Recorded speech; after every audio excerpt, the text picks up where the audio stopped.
저희 어제까지 이제 배웠던 게 치환 반응에 대해서 좀 얘기를 했었고, 치환 반응 중에서 SN2 반응에 대해서 좀 얘기를 했었죠.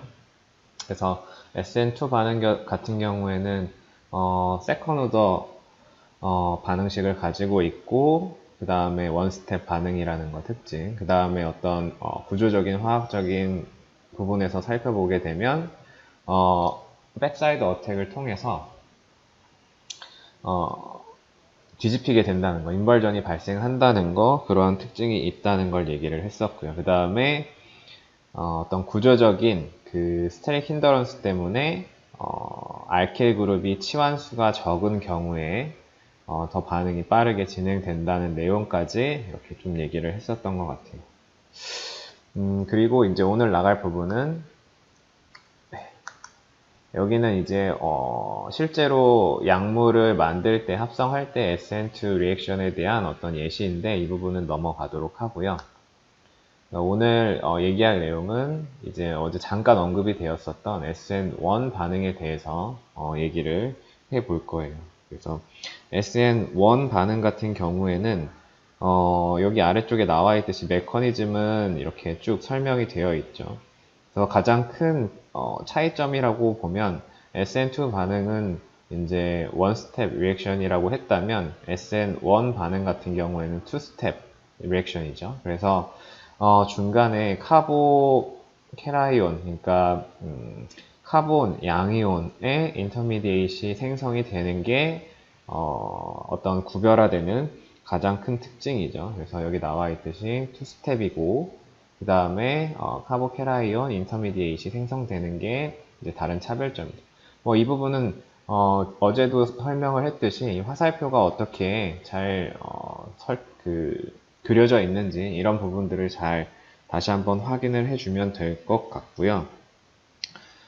이 부분도 이미 어제 설명을 했던 부분들이니까 쭉쭉 넘어가 보면 될 것 같아요. 그래서 다시 한번 이 설명이 되어 있죠. 그래서 1차 반응이라고 하는 것, 뭐 그 다음에 유니몰레큘러, 그러니까 하나의 분자의 이 농도만이 반응식을 결정하는 데 사용되는 유니몰레큘러 리액션 메커니즘을 따르는 거고요.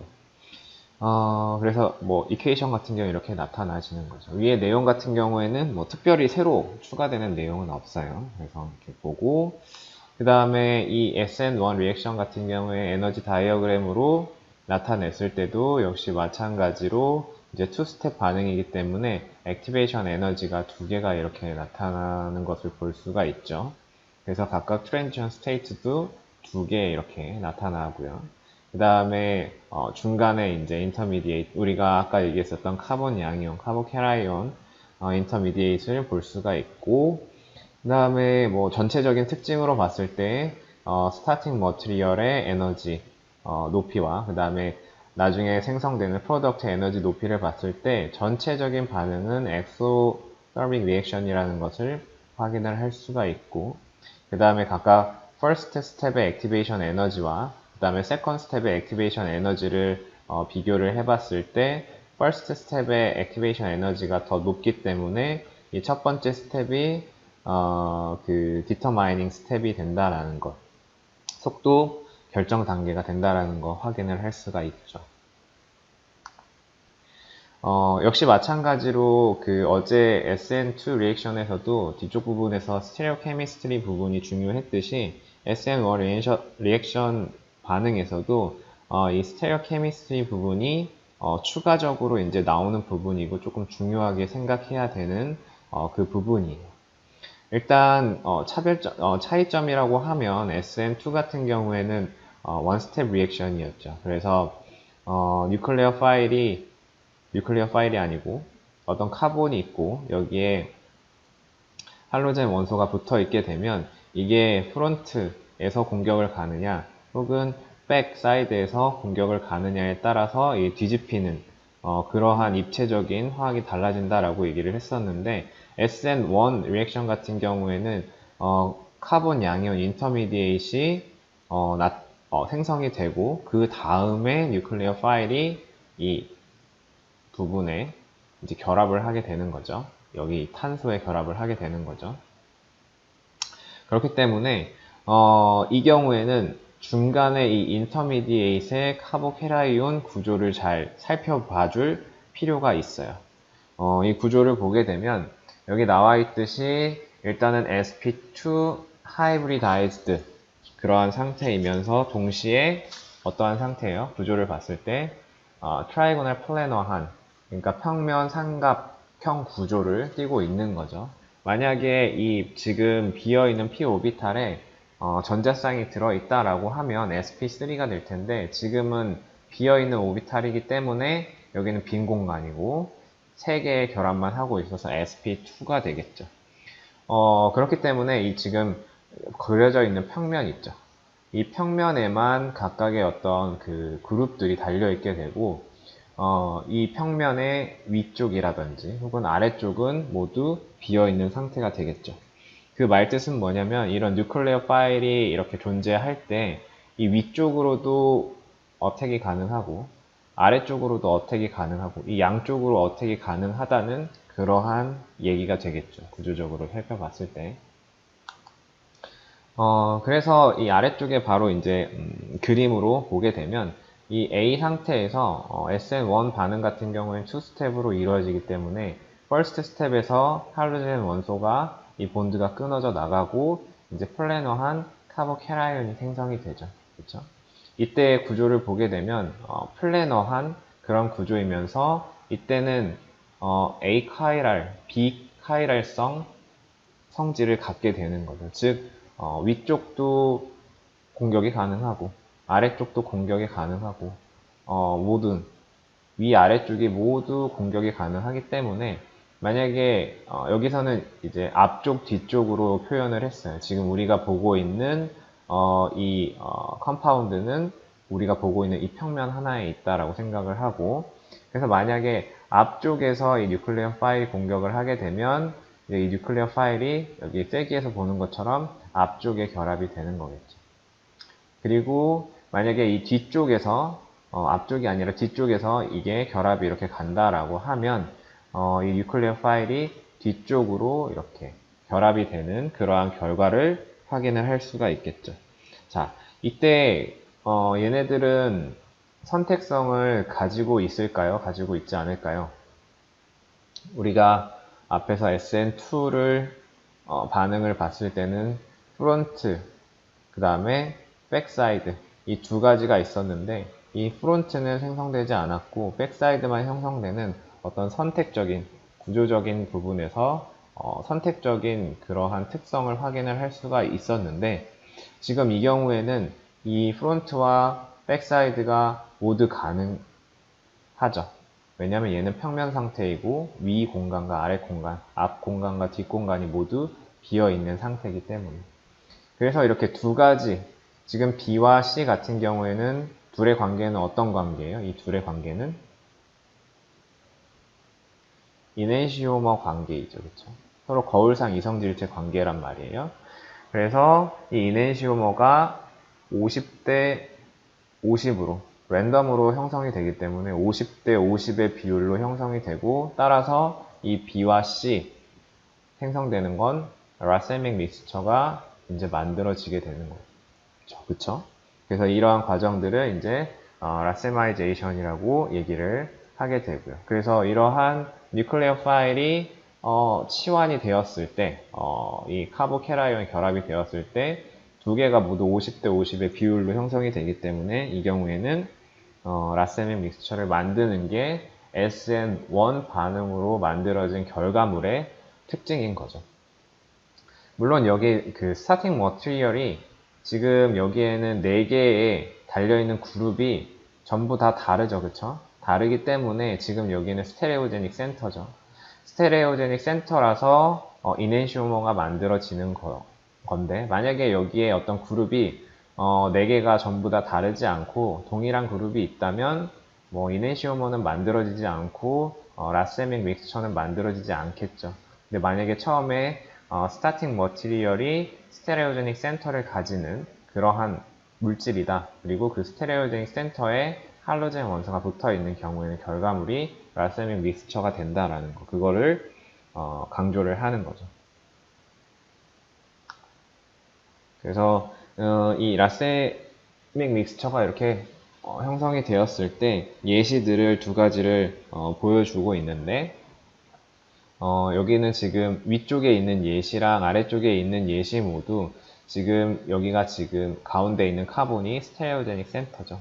4개에 달려있는 그룹들이 전부 다 다른 걸 확인을 할 수가 있죠. 이랬을 때 라세믹 믹스처가 형성이 된다라는 거. 그게 중요한 이 특징 파트가 되는 거고요. 그 다음에 유사하게 SN2 리액션 같은 경우에는 우리가 반응성의 경향성을 역시 살펴봤었죠. 반응성의 경향성을 살펴봤을 때 SN2 같은 경우에는 메틸 그룹일 때가 가장 빠르고 그 다음 프라이머리, 세컨더리, 터셔리 이런 형태로 갔어요. 그래서 이거랑 지금 반대였죠. SN2의 경우에는. 근데 결론적으로 얘기를 하면 SN1 같은 경우에는 반대예요, 반대. 그래서 SN2가 이 치환기가 알킬 치환기가 적으면 적을수록 반응이 빨리 간다라고 하는 것은 입체적인 상황, 어택이 쉬운지 혹은 어택이 어려운지 어떤 스트레스 힌더런스 측면에서 생각을 해서 쉽게 이해를 할 수가 있었어요. 근데 이 SN1 같은 경우에는 메틸보다는 프라이머리보다는 세컨더리보다는 터셔리가 SN1 반응이 더 잘 진행이 돼요. 더 빠르게 진행이 돼요. 그래서 메틸 그룹이라든지 프라이머리 알킬 할라이드 같은 경우에는 SN1 반응을 진행하지 않아요. 그 다음에 터셔리 같은 경우에는 SN1 반응이 굉장히 빨리 진행이 되고요. 그리고 세컨더리 같은 경우에는 역시 진행이 돼요. SN1 진행이 되는데 대신에 반응 속도는 느리다라는 것을 알 수가 있죠. 그래서 SN2랑은 반대의 그런 경향성을 갖고 뒤쪽에 SN1과 SN2를 복합적으로 다시 한번 좀 얘기를 할 거긴 한데 여기서 미리 한번 얘기를 하고 넘어가면 이 메틸과 프라이머리 같은 경우에는 SN2 반응만 가능하고 그 다음에 터셔리 같은 경우에는 SN1 반응만 진행이 되는 거고 그 다음에 세컨더리 같은 경우에는 SN2가 될 수도 있고 SN1 반응이 진행이 될 수도 있고 이 두 가지가 모두 진행이 될 수 있는 그런 특징을 가지고 있어요. 그래서 이 챕터의 뒤쪽에 마지막 쪽 가면 이 세컨더리 같은 경우에는 세컨더리 카본 같은 경우 어떤 반응을 더 선호할지에 대해서 다시 한번 더 얘기를 해보는 걸로 하고요. 일단 여기까지 해서 경향성에 대해서 얘기를 했죠. 그래서 SN1 반응에서 SN1 메커니즘을 이제 쭉 다시 정리를 해보면 first order kinetics를 가지고 있고요. 처음에 알킬 할라이드의 농도에만 의존을 하는 것, 그 키네틱스적인 특징. 그 다음에 메커니즘은 투스텝 반응이라는 거예요. 그래서 중간에 카보캐라이온 인터미디에이시 생성된다는 걸 중요하게 체크를 잘 해줘야 되고요. 그 다음에 스테레오 케미스트리 같은 경우에는 중간에 인터미디에이트로 생성되는 카보캐라이온이 트라이고널 플래너의 스트럭처를 갖기 때문에 결과물은 라세미제이션이 이제 나타나게 된다. 물론 어떤 싱글 스테레오제닉 센터를 갖는 경우에 해당되는 거예요. 그 다음에 이 알킬 그룹의 치환에 따라서 반응 속도를 보게 되면 더 많은 알킬 치환 그룹이 달려 있는 경우에 이 리액션의 속도는 증가하게 된다라는 것까지 해서 쭉 이제 정리를 하게 되는 거예요. 그래서 SN1 반응에 대해서는 이렇게 얘기를 했고요. 근데 한 가지 더 생각을 해봐야 되는 게 사실 우리가 여기에서 이 레이트가 왜 치환기가 많으면 많을수록 반응 속도가 빨라지는지에 대해서는 아직 명확하게 얘기를 하지 않았어요. 이것을 설명을 하기 위해서 몇 가지 내용들을 추가적으로 좀 더 공부를 해야지 이 원인에 대해서 정확히 파악을 할 수가 있어요. 그래서 왜 이렇게 되는지에 대해서 알기 위해서 몇 가지 사실들에 대해서 먼저 좀 알아보고 넘어가도록 할게요. 먼저 SN1 반응의 반응 속도를 이해를 하기 위해서는 첫 번째로 알아야 될 게 카보캐라이언의 스테빌리티에 대해서 먼저 좀 알아둬야 돼요. 그래서 이 SN1 반응의 속도 같은 경우에는 메틸이냐 혹은 뭐 프라이머리, 세컨더리, 터셔리냐 따라서 반응 속도가 달라진다고 얘기를 했는데, 그것과 가장 연관성이 높은 것 중에 하나가 이 스테빌리티, 어떤 것이 더 안정한지에 대해서. 그래서 이 카보캐라이온의 스테빌리티 같은 경우에는 주변에 알킬 그룹이 더 많이 달려 있으면 달려 있을수록 더 안정한 거예요. 에너지적인 준위를 보게 되면, 에너지가 올라가는 준위를 보게 되면 메틸 그룹 달려 있는 경우 프라이머리, 세컨더리, 터셔리 이렇게 될 거예요. 여기는 메틸이고요. 그 다음에 여기 프라이머리, 세컨더리, 터셔리. 더 많은 알킬 그룹이 있을수록 에너지적으로는 더 아래에 있어요. 그러니까 스테빌리티가 더 높아진다라는 얘기가 되겠죠. 물론 여기에서 얘기를 하고 있는 건 전부 다 카보캐라이온들을 얘기를 하는 거예요. 중심에 플러스 차지를 가지고 있는, 베이컨트 p 오비탈을 가지고 있는 카보캐라이온들을 얘기를 하는 거고. 그래서 이 이유를 설명하는 것을 크게 두 가지로 설명을 해요. 하나는 inductive effect라고 하는 것, 그 다음에 두 번째는 hyperconjugation이라고 하는 이 두 가지를 이용을 해서 설명을 하는데, 뭐 아래쪽에 쭉 내용들이 나와 있는데 바로 뭐 그림으로 가서 얘기를 하도록 할게요. 첫 번째 나오는 이유가 inductive effect라고 하는 거예요. 우리나라 말로 하면 유도 효과라고 이렇게 얘기를 하는데, 이 inductive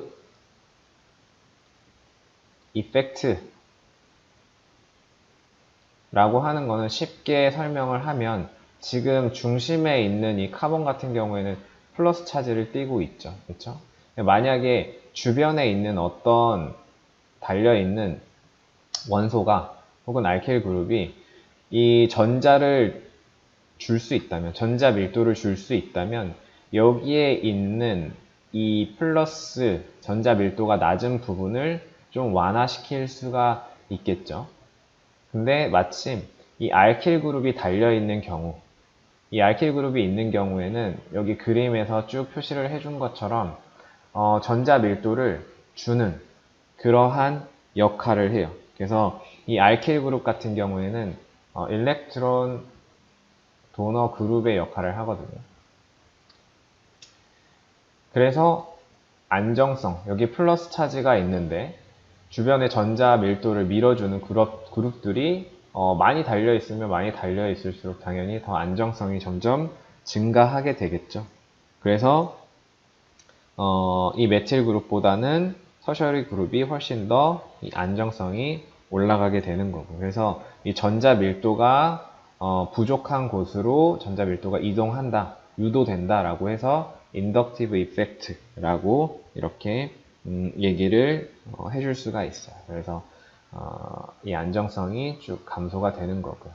그래서 이 아래쪽에 어떤 전자 밀도 모형으로 그림으로 보더라도 메틸 그룹만 있을 때는 전자 밀도가 중심이 굉장히 이제 낮은 걸 볼 수가 있죠.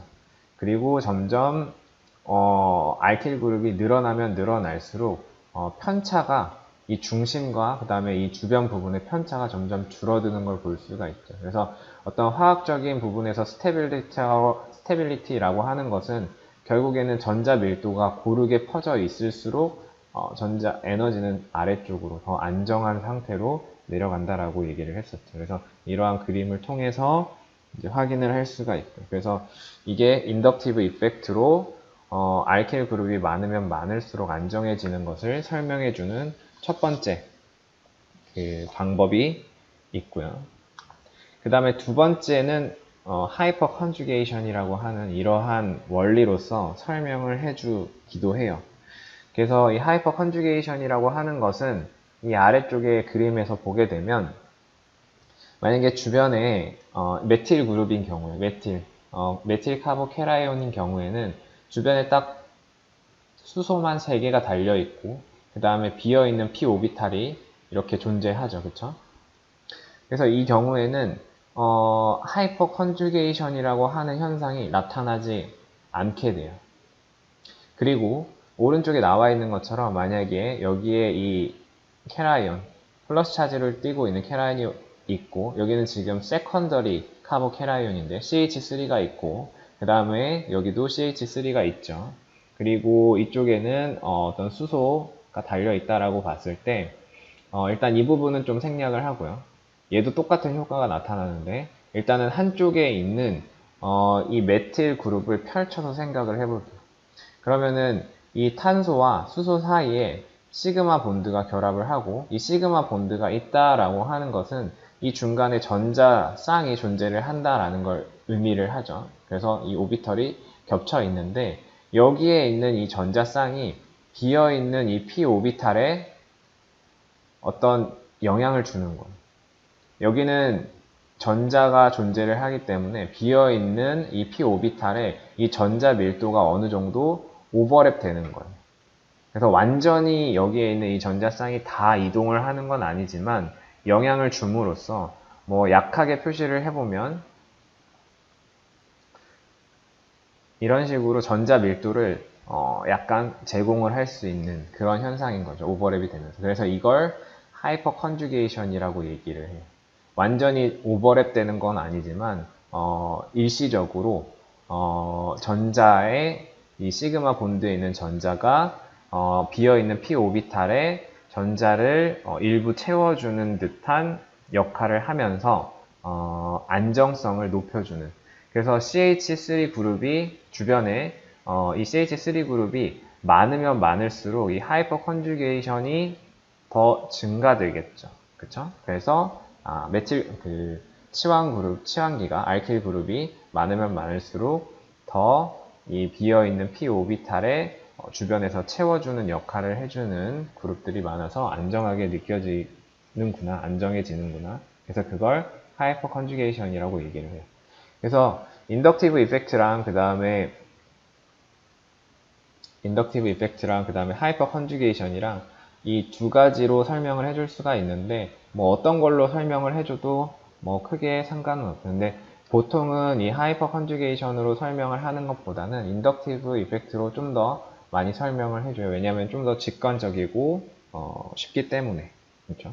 그래서 여기까지 얘기를 해서 어떤 카보캐라이온이 갖는 안정성, 어떠한 치환기가 많으면 많을수록 안정한데 왜 치환기가 많으면 많을수록 안정한지에 대해서 여기서 두 가지 측면으로 이제 설명을 했고요. 그 다음에 추가적으로 또 이제 얘기를 해줘야 되는 게 아직까지 SN1에서 알킬 그룹이, 그러니까 치환기가 많은 카보캐라이온이 반응을 더 빨리 간다고 했는데 왜 빨리 가는지에 대해서 설명을 하는 그 과정 속에 있는 거예요. 그래서 첫 번째 과정으로서 알킬 그룹이 많은 카보캐라이온이 안정하다라는 것을 설명을 했고 그 다음에 여기에서 설명을 할 것은 하몬드 포스툴레이트, 그러니까 하몬드 가설이라고 하는 것을 얘기를 할 거예요. 그러니까 하몬드 가설이라고 하는 거는 리액션 레이트랑 스테빌리티랑 두 개가 서로 관련이 있다라고 얘기를 하는 게 이 하몬드 가설이에요. 그래서 it provides a quantitative estimate of the energy of transition state 라고 이렇게 나와 있죠. 그래서 이 transition state라고 하는 것은 intermediate이랑 헷갈리면 안 돼요. 어떤 뭐 반응에 에너지가 이렇게 있을 때 여기 이런 식으로 진행이 된다고 하면 여기 이쪽 부분이 이 가운데 높이 올라와 있는 부분이 이 트랜지션 스테이트죠. 그렇죠? 이 트랜지션 스테이트의 에너지를 예측하는 거예요. 퀀티테이티브, 양적인 것으로. 그래서 양적인 어떤 예측을 하는 게 이 하몬드 가설인데 뭐 뒤쪽에 가서 자세하게 얘기를 하겠지만 하몬드 가설이라는 것은 뭘 언급을 하는 거냐면요. The transition state of a reaction resembles the structure of the species to which it is closer in energy 라고 되어 있어요. 그러니까 그냥 뒤에서 자세하게 얘기할 거지만 간단하게 얘기를 하면 이렇게 있는 이 인터미디에이트이 아니라 트랜지션 스테이트가 있는데 이 트랜지션 스테이트 구조라고 하는 게 만약에 스타팅 프로덕트의 에너지가 여기고 그 다음에 프로덕트의 에너지가 여기다 라고 하면 여기에 있는 이 중간에 있는 그 트랜지션 스테이트의 구조는 에너지가 더 가까운 쪽에 유사한 그런 성질, 구조를 갖는다라는 걸 얘기를 하는 거예요. 예를 들어서 발열 반응 같은 경우, 엑소소미c 리액션 같은 경우에는 이 트랜지션 스테이트의 구조는 스타팅 머티리얼에 더 가까운 구조를 갖게 되고 그 다음에 만약에 흡열 반응이다 라고 하는 경우에는 여기에 있는 이 트랜지션 스테이트의 구조라고 하는 것은 어디에 더 가깝냐면 프로덕트의 구조랑 더 가깝다라는 것을 의미를 하는 거예요. 그래서 사실 여기에서 이해를 해야 되는 건 뭐냐면 어떤 부분을 이해를 해야 되냐면 우리가 앞에서 이 지난 챕터에서 배웠을 때 두 가지 반응에서의 두 가지 측면에 대해서 얘기를 했었죠. 하나는 키네틱스에 대해서 얘기를 했었고 다른 하나는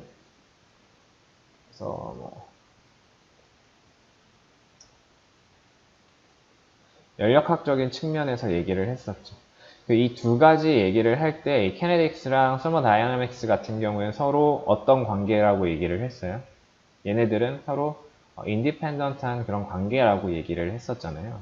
그래서 에너지도 어떤 반응을 예측을 할 수도 있고 키네틱스를 통해서 반응을 예측을 할 수도 있는데 얘네 둘은 서로 독립적인 거라서 연관은 있지만 직접적으로 어떻게 상관관계를 정의를 할 수는 없다라고 얘기를 했었죠. 이 하몬드 가설에서 얘기하고자 하는 것은 이 두 가지 성질이 서로 인디펜던트 하지만 연관성을 가지고 있다라는 거. 그래서 이 서머다이나믹스를 통해서 키네틱스를 예측을 하는 거.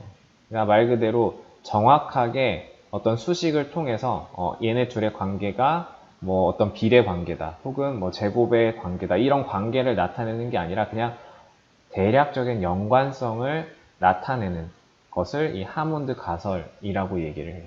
뒤쪽에서 좀 더 자세하게 얘기를 해보면 이게 무엇을 얘기를 하는지를 알 수 있을 것 같은데 그래서 여기에서는 중요한 게 이게 연력학적인 에너지적인 측면을 키네틱스로 어떤 예측을 할 수 있겠구나 정도. 그래서 그러한 가설을 얘기를 하는 게 하몬드 가설이다. 그 정도 기억을 해두면 될 것 같고요. 그래서 이 하몬드 가설을 하는 이유는 아까 전에 얘기했던 대로 SN1 리액션의 레이트가 알킬 그룹이 많으면 많을수록 더 빠르게 진행된다라고 하는 것을 설명하기 위해서 이 하몬드 가설에 대해서 얘기를 하는 거예요. 계속 지금 강조를 하고 있는 건데 일단은 처음에 이쪽 위쪽에 나와 있는 게 스타팅 머티리얼들이죠. 이 스타팅 머티리얼들이 있고 그 다음에 이 아래쪽에 나와 있는 카보캐라이온들을 보게 되면 얘네들이 인터미디에이트죠. 그쵸? 그래서 인터미디에이트들이 만약에 더 안정하다 에너지가 더 낮다라고 하면 여러 가지가 있는데 여기가 3차고 여기가 메틸이라고 한다면 에너지가 더 낮으면 낮을수록 반응 속도는 어떻게 된다? 레이트는 증가된다 라는 것을 여기에서 일단은 1차적으로 얘기를 하고 있어요. 그래서 카보캐라이온의 스테빌리티가 높을수록 즉 그거는 알킬 그룹이 많다는 얘기죠. 그럴수록 반응 속도는 증가가 된다라는 걸 여기서 얘기를 하고 있고 그래서 이 페이지보다는 다른 페이지가 먼저 나오는 게 좋을 것 같은데 여기에서는 결론부터 사실은 나온 거예요. 그래서 뒤쪽에서 보게 되면 일단 SN1 리액션 같은 경우에는 2스텝으로 이루어져 있죠. 2스텝으로 이루어져 있는데 그 중에서 속도 결정 단계, 그러니까 반응 속도에 중요한 역할을 미치는 건 첫 번째 스텝이죠. 그 첫 번째 스텝이 바로 어떠한 알킬 할라이드에서 할로젠 원소가 떨어져 나가서 카보캐라이온을 만드는 이 스텝이 rate determining 스텝이죠. 속도 결정 단계이죠. 그래서 이 부분이 중요한데, 그래서 결론적으로 이 rating determining 스텝이 빠르게 진행이 되려면 여기에 나와 있는 이 카보캐라이온의 안정성이 높으면 높을수록 이 반응이 빠르게 진행된다라는 걸 의미를 하는 거예요. 아직 뭐 잘 이해가 안 될 수가 있는데, 자, 일단은 하몬드 가설에 대해서 조금 더 얘기를 해볼게요. 먼저 첫 번째 얘는 endothermic reaction이고, 두 번째 얘는 exothermic reaction이에요. 일단은 흡열 과정을 보게 되면 아까 전에 얘기를 했듯이 리액턴트와 프로덕트가 있는데 이 트랜지션 스테이트는 이 프로덕트와 더 가깝기 때문에 여기와 관련성이 더 높아요. 그리고 만약에 발열 반응이다 라고 하는 경우에는 이 트랜지션 스테이트가 최종 생성물보다는 반응물과 더 가깝기 때문에 이 리액턴트와의 서로 더 닮은 그러한 그 성격을 가지고 있게 돼요. 이게 어떤 의미냐? 여기에서는 쭉 나와 있는데 뭐 너무 많이 나와 있으니까 바로 그림으로 넘어갈게요. 여기서 쭉 설명을 할게요. 자, 일단은 첫 번째 예시는 endothermic reaction이에요. 자, 여기서 볼 때 리액턴트가 있고 그 다음에 프로덕트의 에너지가 있죠. 두 가지, 여기가 1번이라고 하고 여기를 2번이라고 할게요. 만약에 1번의 상태다라고 했을 때 그 경우에는 빨간색을 가겠죠. 일단 트랜지션 스테이트는 생각하지 않고요. 프로덕트, 1번의 프로덕트를 생각을 해봤을 때 더 높은 위치의 에너지를 가지고 있어요. 그래서 그 메커니즘을 통해서 반응식을 이 에너지 다이어그램을 그렸을 때 트랜지션 스테이트가 이 높은 위치에 존재를 하게 되겠죠. 그런데 만약에 이 프로덕트의 스테빌리티를 더 좋게 만들었다, 에너지를 더 낮게 낮췄다라고 하면 이 트랜지션 스테이트는 뭐를 담는다고 얘기를 했어요? 뭘 따라간다고 얘기를 했어요? 엔도서밍 리액션이기 때문에 프로덕트와 더 가까워진다라고 얘기를 했었죠. 그래서 만약에 이 프로덕트의 에너지 준위를 낮추게 되면 이 트랜지션 스테이트의 에너지도 역시 마찬가지로 감소하게 돼요. 그러면 이 의미는 무엇이냐라고 하면, 자, 여기서부터 이렇게 그려진 게 뭐가 되겠어요? 액티베이션 에너지 1이 되겠죠. 그 다음에 이 파란색으로 해당되는 거는 액티베이션 에너지 2가 되겠죠. 이 액티베이션 에너지 1과 2를 비교를 해봤을 때 어때요? 액티베이션 에너지 1이 더 높고 2가 더 낮기 때문에 반응 속도는 어때요? 레이트를 비교를 해본다면 두 번째 반응이 더 빠르게 진행이 되겠죠. 즉, 이 말뜻은 뭐냐면 엔도서믹 리액션에서 생성되는 프로덕트의 에너지 준위가 낮다면 반응 속도는 더 증가된다라는 것을 의미를 하는 거예요. 즉, 우리가 지금까지 앞에서는 서모다이나믹이랑 그 다음에 키네틱이랑 얘네들이 서로 독립적이다라고 얘기를 했었죠. 왜냐하면 상황에 따라서 얘네들이 서로 연관성이 높은 경우도 있고 높지 않은 경우도 있기 때문에. 근데 지금 이 경우에는 이 프로덕트의 에너지, 서머다이나믹스를 생각을 해주면 액티베이션 에너지가 결국에는 생각을 해볼까요? 에너지. 어떤 프로덕트의 에너지에 따라서 뭐가 결정이 되는 거예요? 에너지, 트랜지션 스테이트의 에너지가 변경이 되는 거예요. 그럼 이 트랜지션 스테이트의 에너지가 변경이 되면 이건 뭐에 영향을 미치냐면 액티베이션 에너지에 영향을 미쳐요. 그럼 이 액티베이션 에너지가 달라진다는 건 결국에는 반응 속도가 달라진다는 거죠. 변화된다는 거죠. 그래서 서머다이나믹스에서 출발을 해서 키네틱스까지 이렇게 연관이 되어 있죠. 이렇게 연관을 시키는 걸 하몬드 가설인 거예요. 그래서 프로덕트의 에너지가 낮아지면 트랜지션 스테이트의 에너지도 낮아지고 그래서 액티베이션 에너지가 줄어드니까 반응 속도는 증가되는구나. 이러한 관계를 얘기를 하는 게, 설명을 하는 게 하몬드 가설이고요. 그러면은 지금 여기서는 흡열 과정을 봤는데, 발열 과정을 또 보죠. 여기는 뭐 설명 옆집 넘어가도록 하고요. 그림에서 바로 보도록 할게요. 자, 여기는 지금 그래프를 보게 되면 발열 과정이 나와 있어요. 역시 리액턴트가 있고 프로덕트가 있어요. 처음에 1번 상태, 2번 상태 서로 두 개를 봤을 때 1번 상태일 때 쭉 그려줬어요. 그 다음에 역시 마찬가지로 우리가 앞에서 봤었던 것처럼 프로덕트의 에너지가 낮췄어요. 자, 그러면 우리가 앞에서 봤었던 엔도서믹 리액션 같은 경우에는 트랜지션 스테이트의 에너지도 확 낮아졌어요. 그런데 이 경우 엑소서믹 리액션인 경우에는 이 트랜지션 스테이트의 에너지 준위가 거의 변화가 없어요. 왜냐하면 엑소서믹 리액션인 경우에는 이 트랜지션 스테이트와 에너지가 차이가 적은 게 리액턴트이기 때문에 이 리액턴트의 에너지 변화가 없게 되면 트랜지션 스테이트의 에너지 변화도 거의 없게 되는 거죠. 즉, 이 말뜻은 물론 이 말뜻은 결국에는 액티베이션 에너지의 차이가 거의 없다는 뜻이에요. 그래서 이 엑소서믹 리액션인 경우에는 이 프로덕트의 에너지 준위가 낮아지더라 하더라도 우리가 thermodynamics인 게 키네틱스로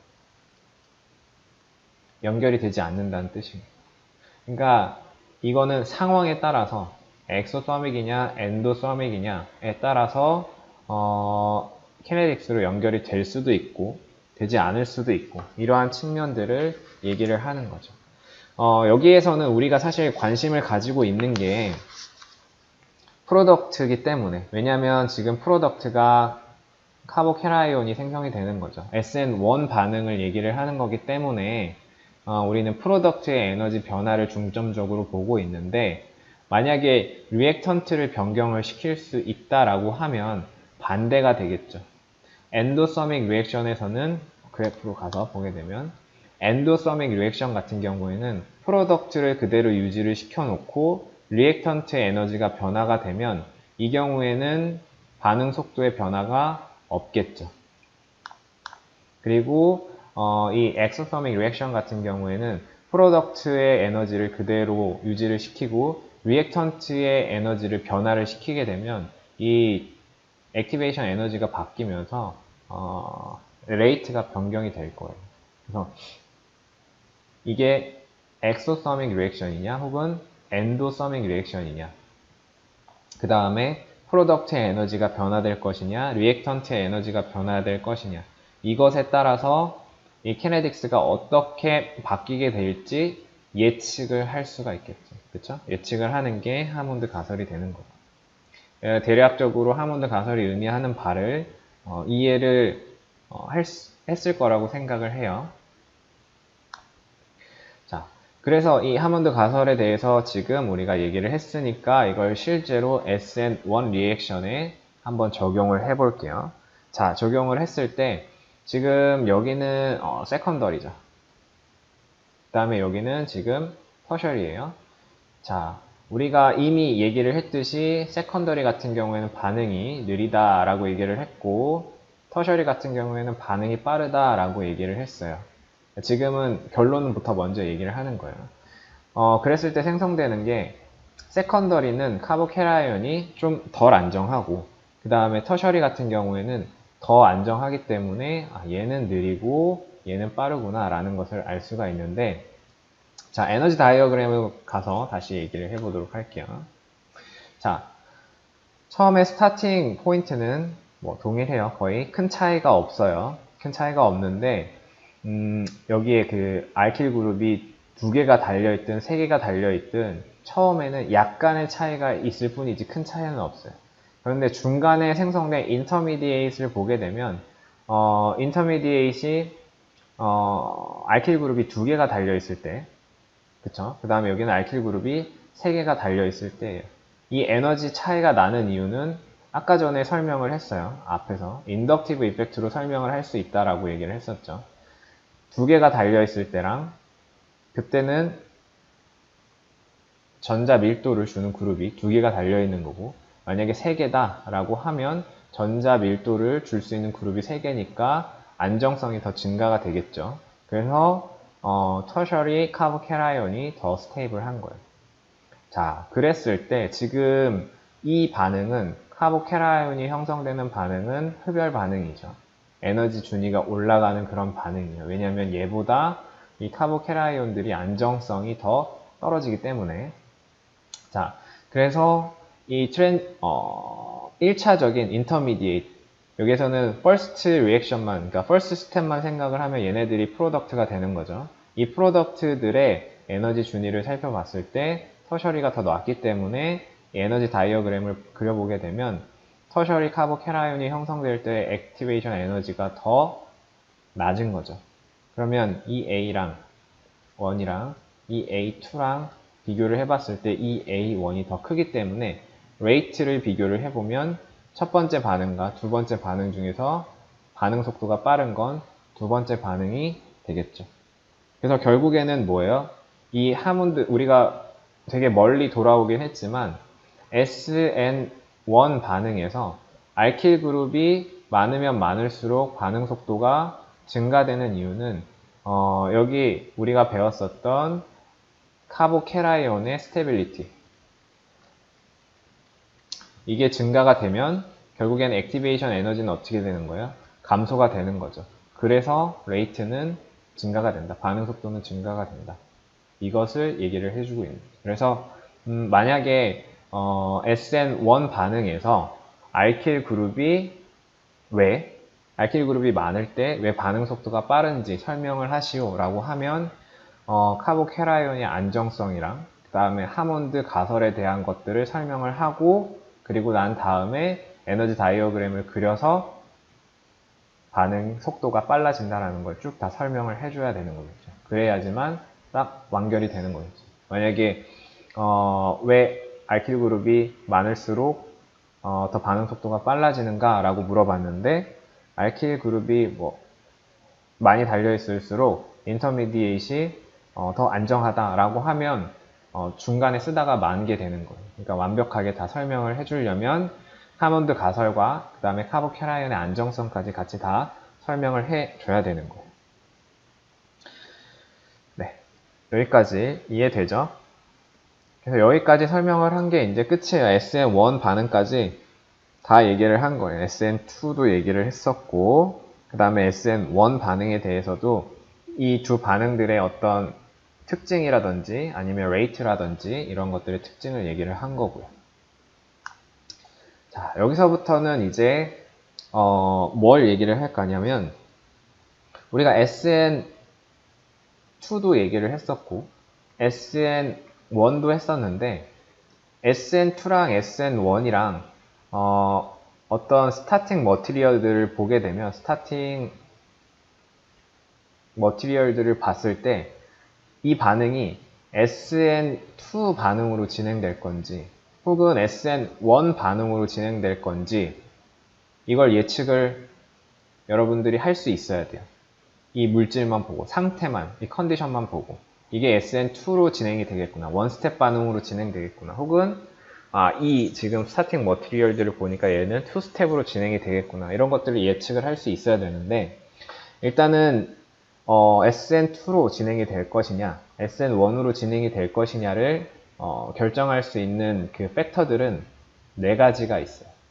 첫 번째 팩터는 알킬 할라이드, 메틸이냐, 뭐 프라이머리냐, 세컨더리냐, 터셔리냐에 따라서 얘네들이 이제 바뀌게 되겠죠. 그 다음에 두 번째 팩터는 뉴클레오 파일이에요. 같이 함께 사용되는 뉴클레오 파일이 강한 거냐 혹은 약한 거냐에 따라서. 그 다음에 리빙 그룹이 좋은 리빙 그룹이냐 아니면 좋지 않은 푸어한 리빙 그룹이냐에 따라서 반응이 결정되기도 하고 반응 속도가 결정되기도 하고, 그 다음에 솔벤트, 우리 프로틱 솔벤트, 에이프로틱 솔벤트 2개 얘기를 했었죠. 이 솔벤트에 따라서도 반응 속도라든지 혹은 SN2, SN1 반응의 종류가 결정이 될 수가 있는데 이 4가지 팩터들이 어떻게 nucleophilic substitution reaction의 레이트라든지 혹은 메커니즘을 변경을 시키는지 좀 얘기를 해보도록 할게요. 먼저 첫 번째, 알킬 할라이드의 종류, 성질. 그래서 다른 어떤 솔벤트라든지 뉴클레어 파일, 리빙 그룹 이런 것들이 있었지만 이 알킬 할라이드가 여기 나와 있듯이 뭐예요? 가장 중요한 팩터예요. 반응 메커니즘을 결정을 할 때. 그래서 아까 전에 얘기했었던 거 기억나요? 이거 똑같은 그림이 있었는데 메틸 그룹이랑 프라이머리 알킬 할라이드 같은 경우에는 무조건 SN2예요. 그 다음에 터셔리인 경우에는 무조건 SN1.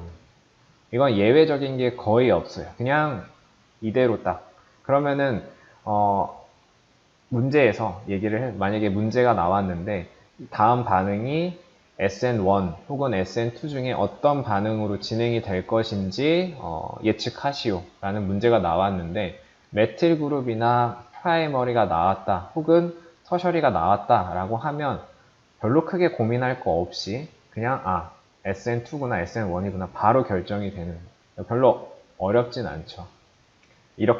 문제가 이렇게 나오게 되면.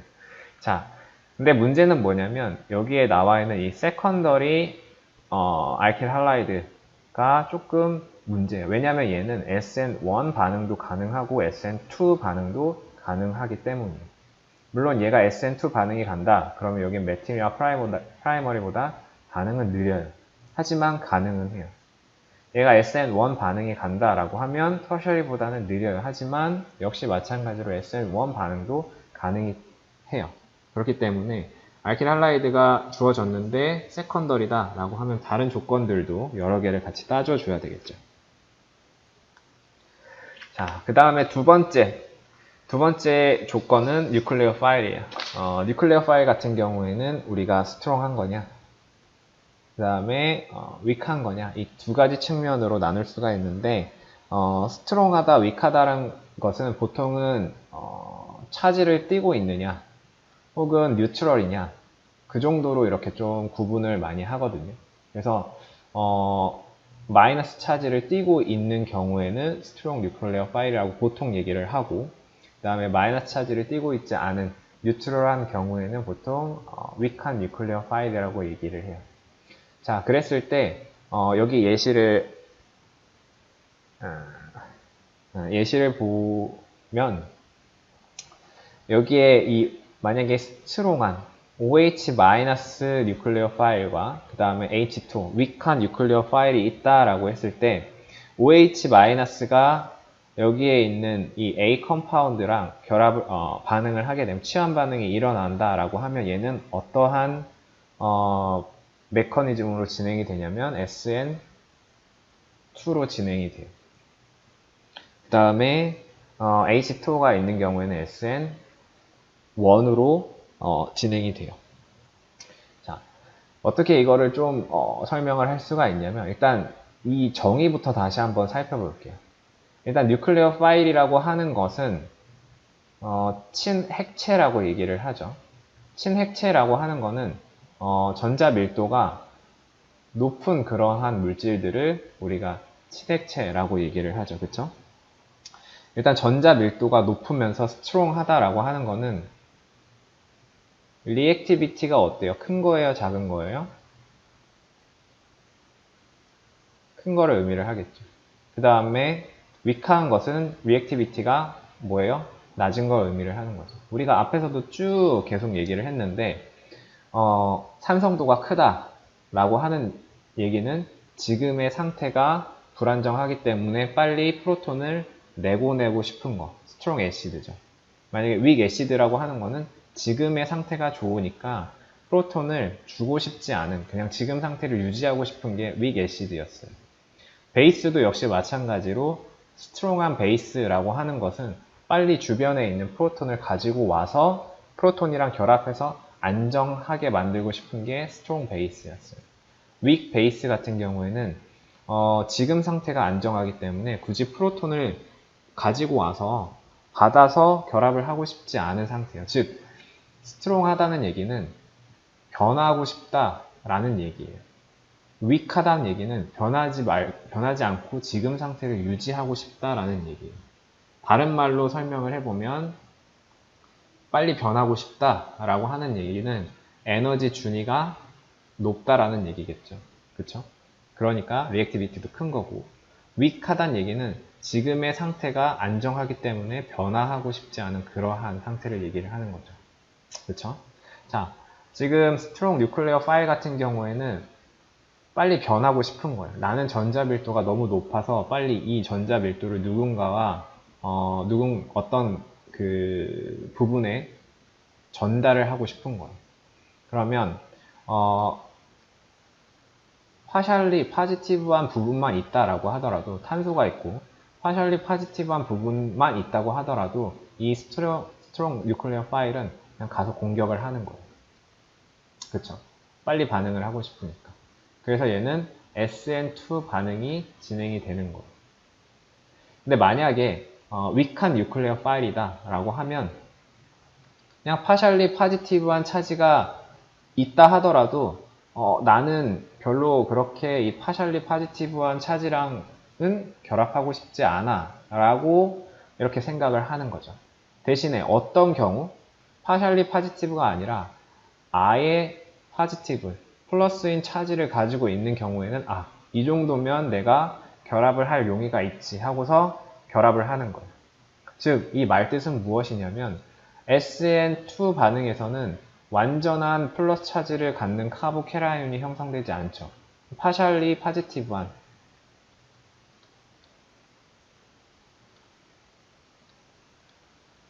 이런 형태로 존재를 했을 때 그냥 파셜리 파지티브 해도 충분히 나는 결합을 하겠어 라고 하고 결합을 하는 거예요. 근데 위크한 뉴클레어 파일 같은 경우에는 충분히 플러스 차지를 갖지 않으면, 즉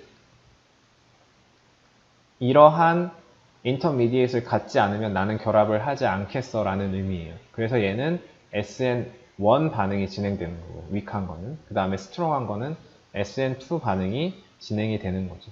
그래서 뉴클레어 파일의 강도에 따라서 어떤 반응이 진행될지가 결정이 되는 거예요.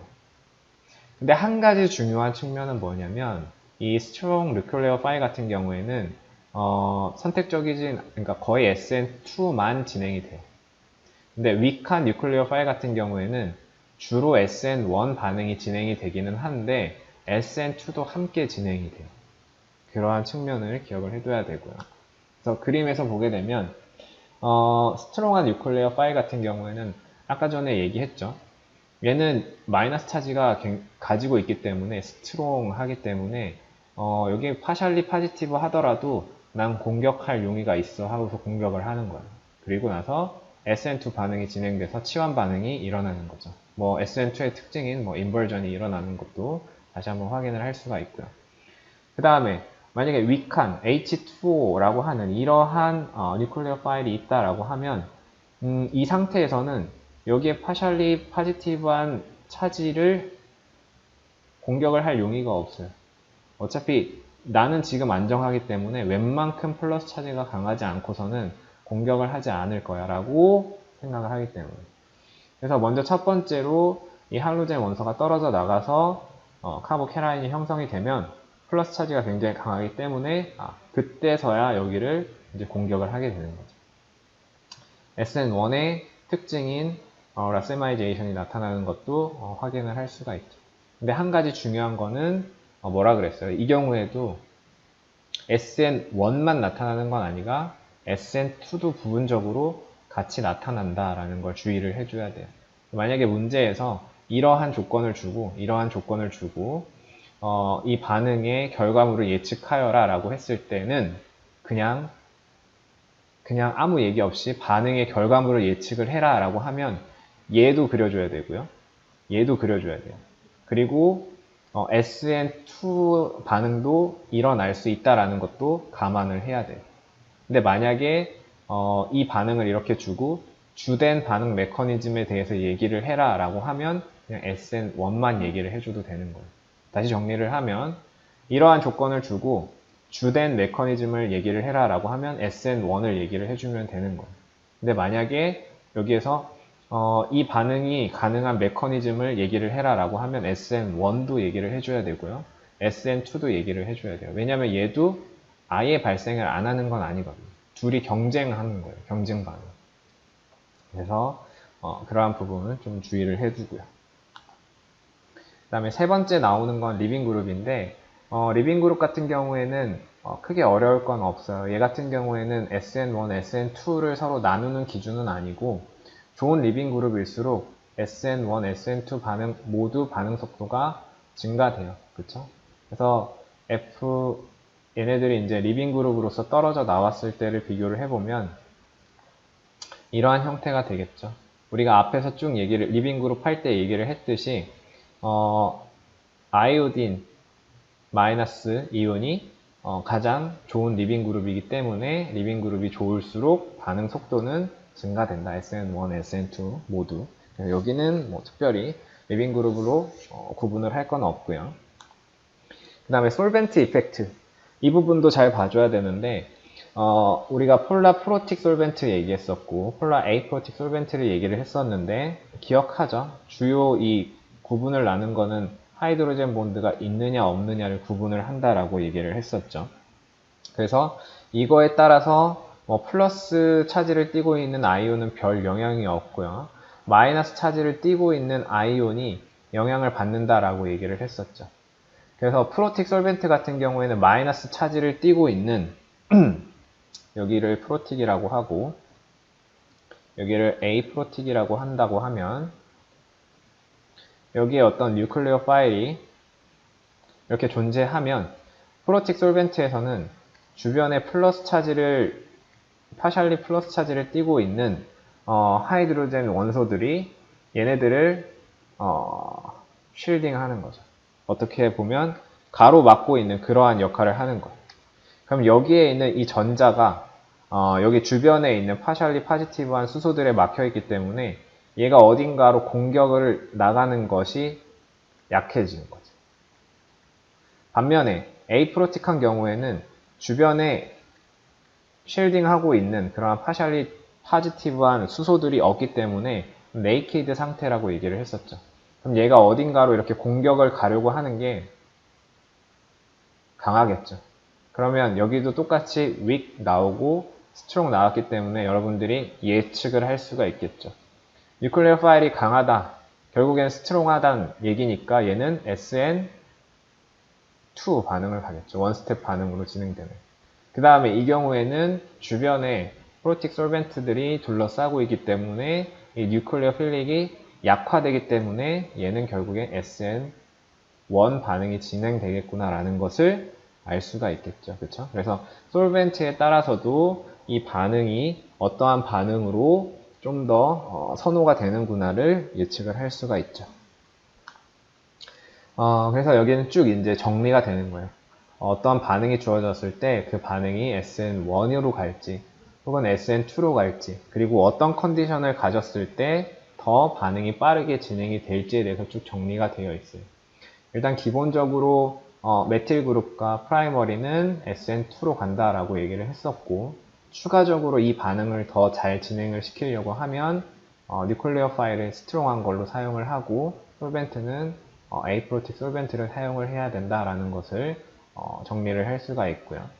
그 다음에 터셔리 같은 경우에는 SN1 메커니즘으로 진행이 되고 이 반응을 좀 잘 진행을 시키려고 하면 뉴클리어 파일을 약한 걸로 쓰고 그 다음에 프로틱 솔벤트를 이용을 하면 SN1 반응을 더 잘 진행시킬 수가 있겠구나 라는 걸 얘기를 할 수가 있죠. 그래서 중요한 거는 세컨더리일 경우 이 경우에는 SN1도 가능하고 SN2도 가능하다. 그래서 보통 이 두 개의 반응이 경쟁으로서 발생을 하게 되는데 스트롱한 뉴클리어 파일을 쓰게 되면 보통은 SN2 반응으로 진행이 된다라는 거. 윅한 거를 쓰게 되면 SN1도 가능하지만 SN2도 같이 발생이 될 수 있다. 하지만 얘가 메이저다라는 거죠. 얘가 주되게 일어나는 거고요. 그 다음에 프로틱 솔벤트를 사용하는 경우에는 SN1 메커니즘. 그 다음에 에이프로틱 솔벤트를 사용하는 경우에는 SN2 메커니즘으로 갈 수가 있다. 그래서 이러한 것들을 구분을 해줄 수 있는 그러한 여러분들이 구분을 해줄 수 있어야 돼요. 이 나중에 SN1과 SN2 어떤 걸로 진행이 될지.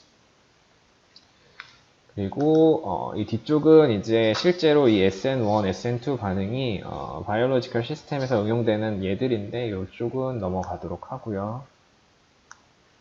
자, 그 다음에 추가적인 이제 부분인데 뒤쪽인데 뭐 거의 다 이제 끝났어요. 그래서 여기 이제 바이닐이랑 아릴 할라이드가 나왔는데 처음에 여기 챕터 좀 시작할 때 앞쪽에 할로젠 그 알킬 할라이드 얘기를 할 때 바이닐과 아릴 할라이드에 대해서 잠깐 얘기를 했었죠. 우리가 지금까지 얘기를 했었던 SN1이나 SN2 뉴클레오필릭 서브스티튜션 리액션 같은 경우에는 sp3 하이브리다이즈드 카본에서만 발생을 해요. 그런데 여기 나와 있는 바이닐 할라이드나 아릴 할라이드 같은 경우에는 sp2죠. 여기에 있는 이 탄소들이, 그쵸? 그러니까 얘네들은 우리가 지금까지 배웠었던 SN1이라든지 SN2 리액션이 발생하지 않아요. 그쵸? 추가적으로 뭐 이 알킬 카본 양이온이 생성이 된다 하더라도 워낙 불안정한 상태이니까 이중결합과 이중결합이 있는 카본에서 양이온이 생성이 된다? 이런 경우는 거의 없다라고 생각을 하면 돼요. 여러분들이 앞으로 배울 이 책에서 배울 화학에서 이러한 컴파운드가 생성되는 일은 없을 거예요. 워낙 불안정하기 때문에. 그래서 이러한 걸 이용을 하지 않기 때문에 없는 거고. 그래서 얘네들은 발생을 하지 않는다. 그래서 우리가 배웠었던 여기 여러 가지 막 나와 있는데 이 표에 보면 얘기를 해보면 우리가 SN1이라든지 SN2 이 반응의 메커니즘을 좀 더 중점적으로 얘기를 하고 설명을 했는데 사실상 올게닉 유기합성에서 이 반응들을 많이 활용을 해요. 이 반응들을 많이 활용을 할 때 주요한 부분은 사실은 여기에 있는 이 뉴클레어 파일이에요. 우리가 앞에서는 그냥 뉴클레어 파일이라고 이렇게 표시를 하고 쭉 했지만 실제로 우리가 원하는 어떤 최종적인 프로덕트들이 있겠죠. 그쵸? 여러 가지 프로덕트들이 있는데 이 프로덕트를 얻고 싶다 할 때는 이 뉴클레어 파일을 원하는 대로 사용을 하는 거예요. 예를 들어서 나는 합성을 해서 알코올을 얻고 싶다 라고 하면 뉴클레어 파일을 OH-로 이렇게 사용을 할 수가 있고요. 뭐 예를 들어서 사이오를 얻고 싶다 최종적으로 그러면 SH-를 뉴클레어 파일로 사용을 해서 붙이면 사이오를 얻을 수가 있겠죠. 그래서 거꾸로 이제 생각을 하는 거예요. 만약에 내가 얻고 싶은 게 메틸 프로파놀이다 라고 하면 이걸 합성을 하기 위해서 어떤 물질이 필요할까를 고민을 해보는 거죠. 일단은 여기에 달려있는 게 OH이기 때문에 뉴클레어 파일로서는 OH-를 써야겠다라는 것을 예측을 할 수가 있을 거고 그 다음에 RX로서는 여기에 이렇게 BR이라든지 혹은 CL이 붙어있는 이러한 컴파운드를 사용을 해서 서브스티튜션 반응을 진행을 시키면 내가 원하는 이런 물질이 만들어질 수가 있겠구나를 확인을 할 수가 우리가 디자인을 할 수가 있겠죠. 그렇죠? 올게닉 케미스트 합성을 그래서 이런 것에 활용을 하기 위해서 여러분들이 반응 메커니즘이라든지 아니면 뉴클리어 파일이라든지 주변의 솔벤트라든지 그런 것들에 대해서 이제 쭉 정리를 해서 배운 거고. 그렇죠? 그래서 이렇게 해서 여기 뒤에는 이제 같은 내용들이 이제 나와 있는 거고. 이렇게 해서 챕터 7을 마무리하도록 하겠습니다.